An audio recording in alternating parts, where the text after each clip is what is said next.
O Ministério da Justiça de um símbolo contra a corrupção como Sérgio Moro faz supor uma super lava-jato para combater o crime em geral e, em especial, a corrupção enraizada no Estado brasileiro. Além de superpoderes no Executivo, Moro vai precisar trabalhar com o Legislativo, onde podem ser aperfeiçoadas leis penais que desestimulem e combatam o crime comum e a corrupção, para munir o judiciário e para evitar contramedidas legais de políticos, como aconteceu na Itália e enfraqueceu a Operação Mãos Limpas.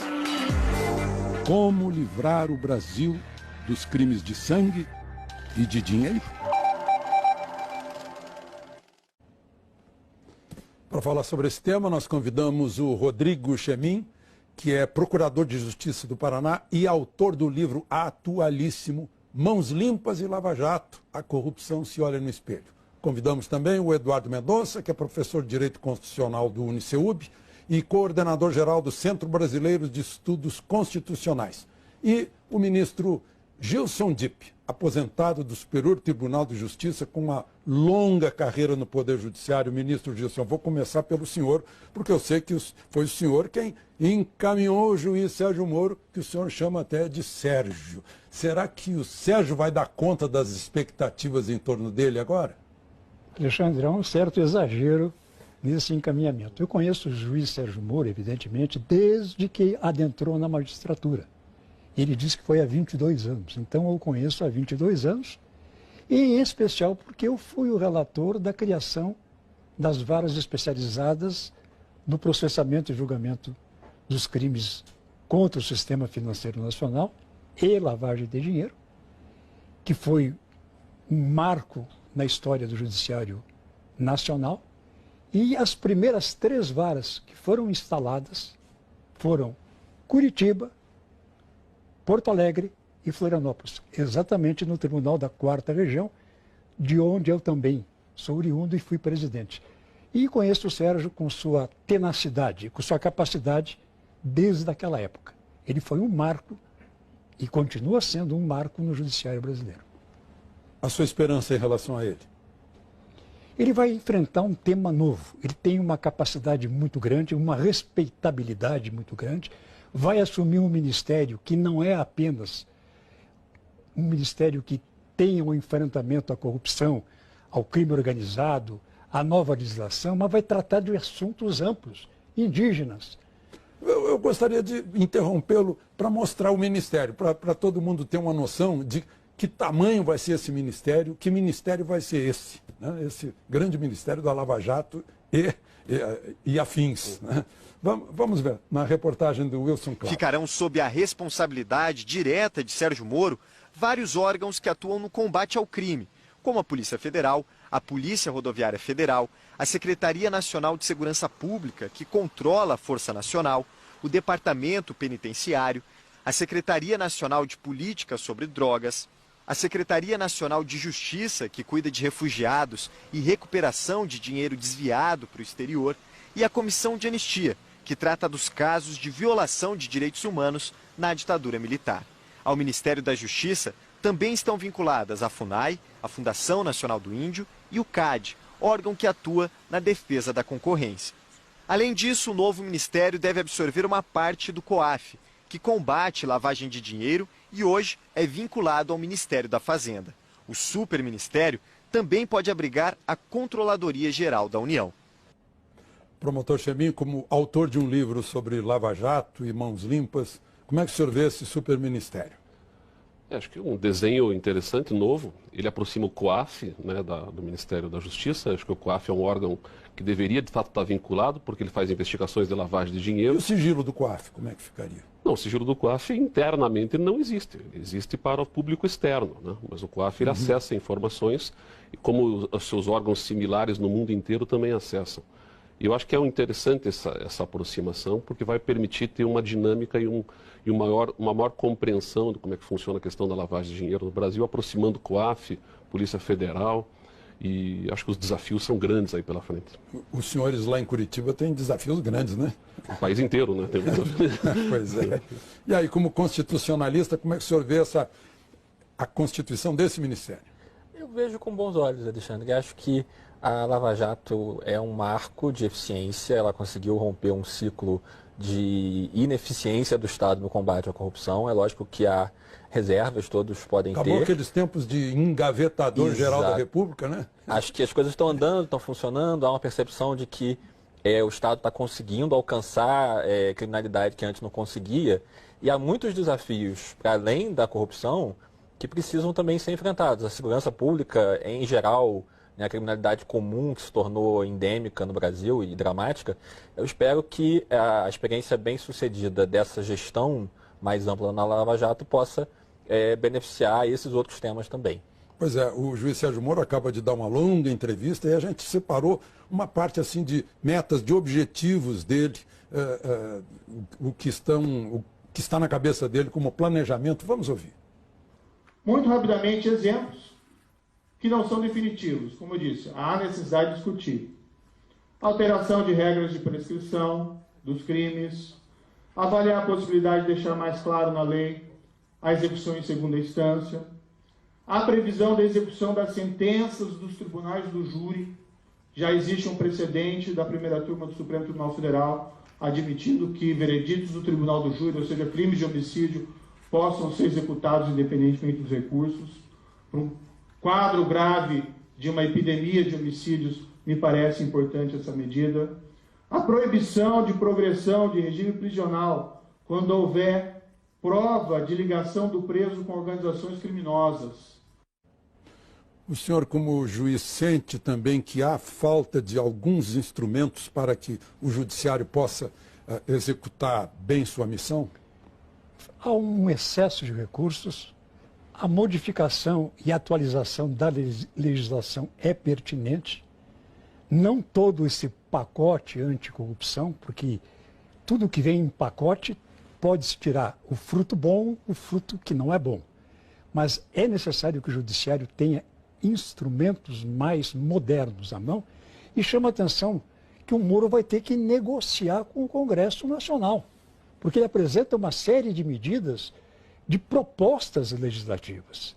Então, é um ministério que não é tão somente técnico como ele diz, ele é essencialmente político.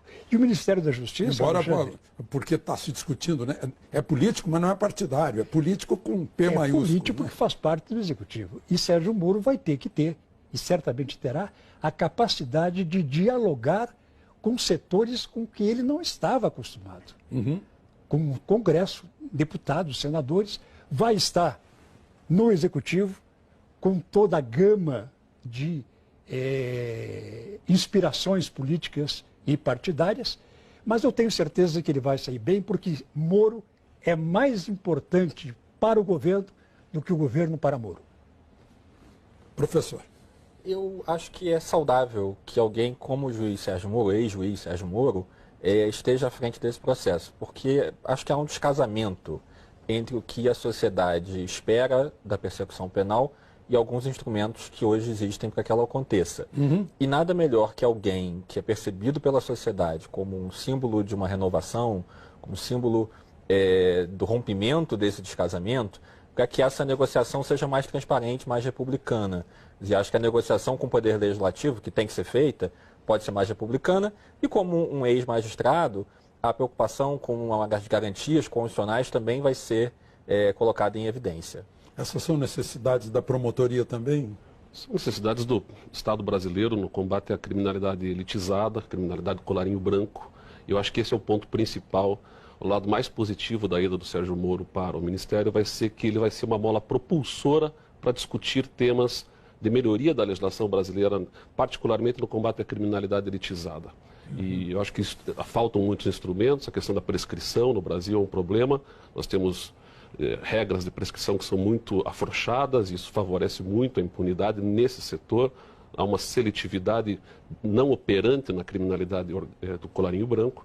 que as mudanças legislativas que ele vai encaminhar seguramente podem promover uma mudança significativa para o futuro do país. Agora, quando se fala em legislativo, também há o outro problema de políticos que vão adotar medidas protetivas, né, a favor deles. Isso aconteceu na Itália. Eu gostaria de chamar a Ilse Scamparini para nos contar como foi que acabou o Mãos Limpas. Nos anos de 1980, o esquema conhecido por Tangentopoli institucionalizou a propina na política, nas obras públicas, nas campanhas eleitorais. As estradas e metrôs italianos, por exemplo, custaram 4 vezes mais do que a média na Europa. A investigação começou em Milão e chegou ao centro do poder em Roma. Foram quase 5.000 suspeitos, 3.200 deles levados a julgamento.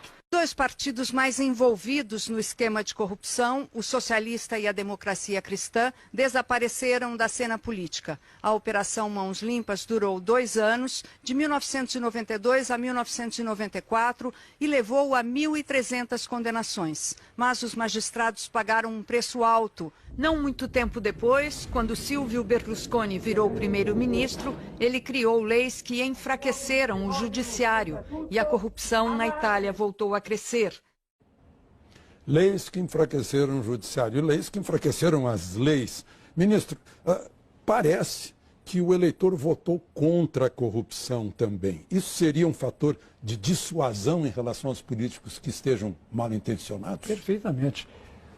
O mote de combate à corrupção é uma opinião generalizada. Isso foi importante, inclusive, para que se desse uma conotação nova nesse aspecto eleitoral. O acirramento das questões partidárias se deram pela insatisfação popular que veio de 2013, não só contra a corrupção, mas contra todo tipo de ineficiência dos serviços públicos, de políticos, de empresários, enfim, um descrédito absoluto com as instituições brasileiras e que propiciaram um fato novo, que foi a eleição de Bolsonaro. Promotor, o senhor fez um livro, Mãos Limpas e Lava Jato. O senhor viu aí o que disse, o que mostrou a Ilse Scamparini. Que paralelo o senhor faz? Olha, as duas operações, não obstante distantes no tempo, em 26 anos, e no espaço por 2 continentes separados, elas são muito parecidas, seja na origem do dinheiro, seja nas reações da classe política, do setor do judiciário mesmo. E o que me preocupa muito é o destino que a Itália já concretizou passados 26 anos.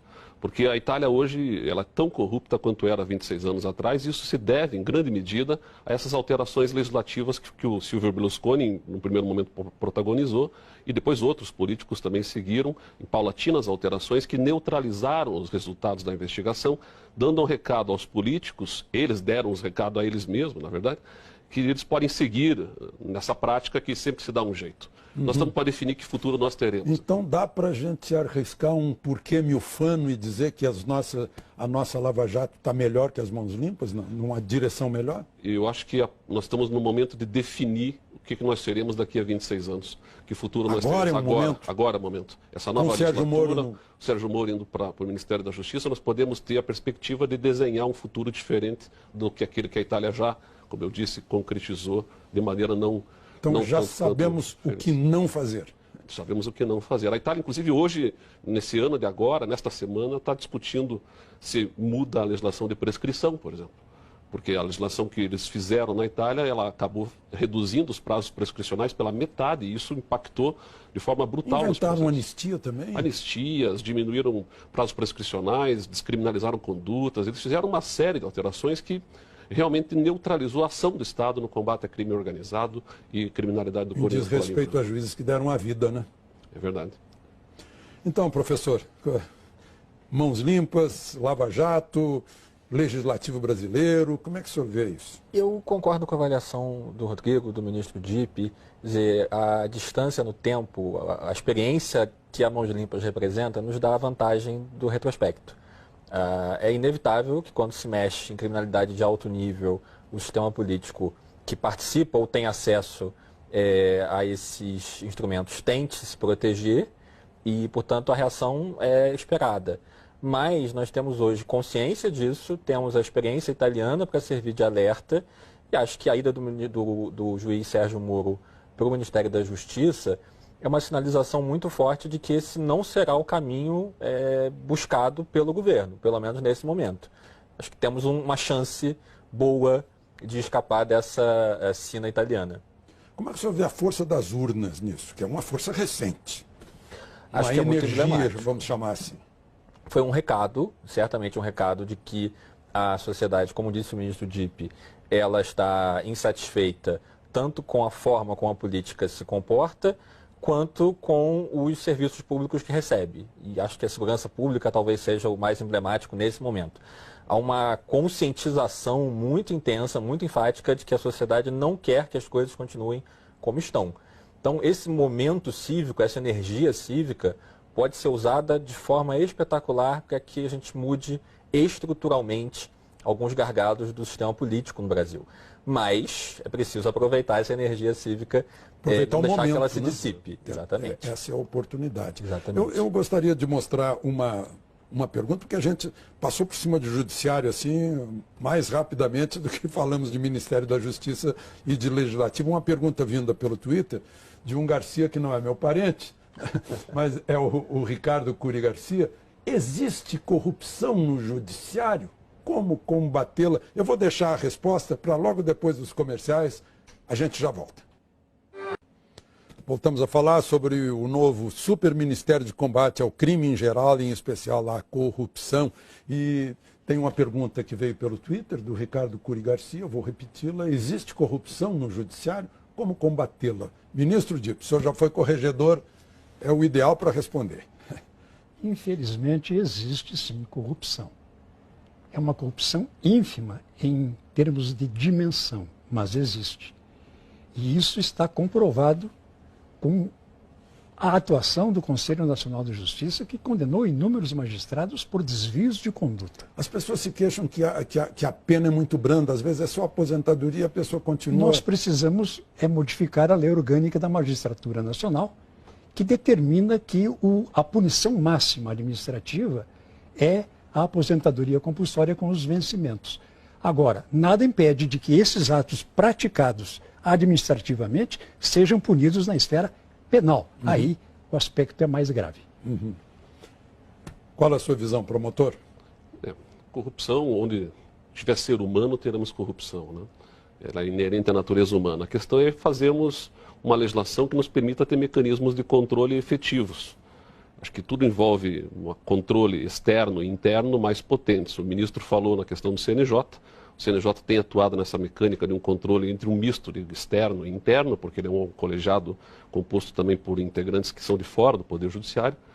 E eu acho que é necessário que você tenha, então, uma punição mais efetiva, e isso passa também pelas reformas que a gente estava referindo agora há pouco na questão da prescrição, que a gente fala muito da classe política, né?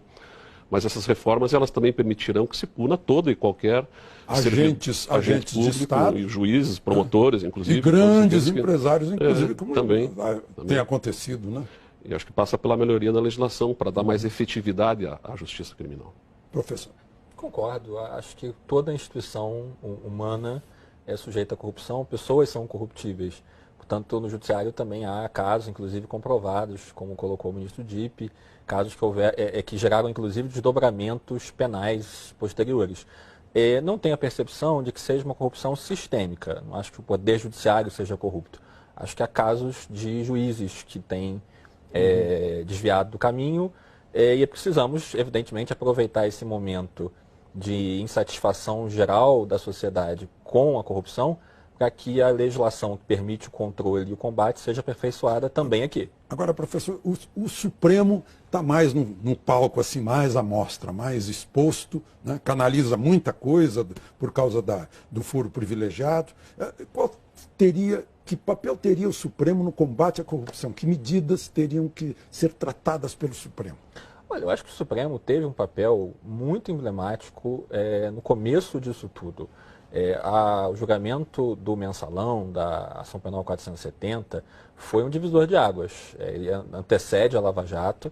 Lógico que ele não tem uma conexão direta com o surgimento da Lava Jato, mas acho que marcou um momento em que a mais alta corte do país condenou líderes políticos expressivos e mostrou, portanto, que aquele tempo em que tudo tinha um jeito, não continuaria a existir.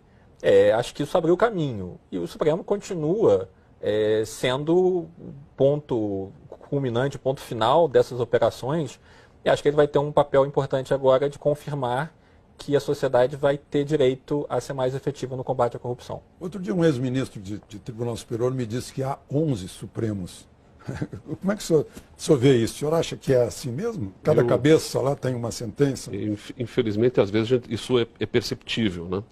O ideal seria que os ministros atuassem no modelo de interpretação, de hermenêutica, um pouco mais dissociado de opiniões pessoais, uniformizando jurisprudências e não brigando entre eles, mesmo depois de firmado um determinado posicionamento em que a maioria vence, mas há uma certa resistência da minoria que acaba individualmente tomando decisões contrárias às posições majoritárias. É importante que nós tenhamos segurança jurídica e o papel do Supremo nesse contexto seria dar aos juízes, inclusive, de primeiro grau, um direcionamento. Olha, a posição do Supremo é esta, neste tema, e os próprios ministros teriam que seguir isso, mesmo vencidos nas suas opiniões pessoais. Ministro, no trio dos três poderes, Sérgio Moro, Legislativo e Judiciário, como é que o senhor acha que vão trabalhar de agora em diante com o advento da presença de Moro num superministério? Acho que Moro, eu disse no início, é mais importante para o governo do que o governo para ele. Ele tem uma respeitabilidade, uma credibilidade, o que não vai, digamos, afastá-lo de que ele tem habilidades políticas e que ele é subordinado ao presidente da República. Mas sempre se espera dele a atuação que teve como magistrado. O Judiciário me parece que está em grau de pacificação. O próprio Supremo me parece que está atingindo um grau de maturidade depois de um período muito grande de confronto entre os próprios ministros. E o Legislativo certamente agirá com mais cautela. O Legislativo tem agora uma visão mais ampla sobre ele, que é a visão da sociedade, e principalmente o acirramento em relação à sociedade. Agora, quando se fala em Supremo como última instância e Judiciário, nós temos que verificar qual é o papel do Judiciário no enfrentamento à corrupção. Eu sempre digo, o Judiciário não combate a corrupção. Quem combate a corrupção é o Ministério Público, é a polícia. O que o Judiciário pode oferecer no enfrentamento e na extirpação da corrupção é um julgamento justo, célere, eficaz, isento e em tempo hábil. Muito obrigado, ministro. Muito obrigado, professor. Obrigado, promotor. Na próxima semana, mais um tema de interesse nacional. De Brasília, Alexandre Garcia.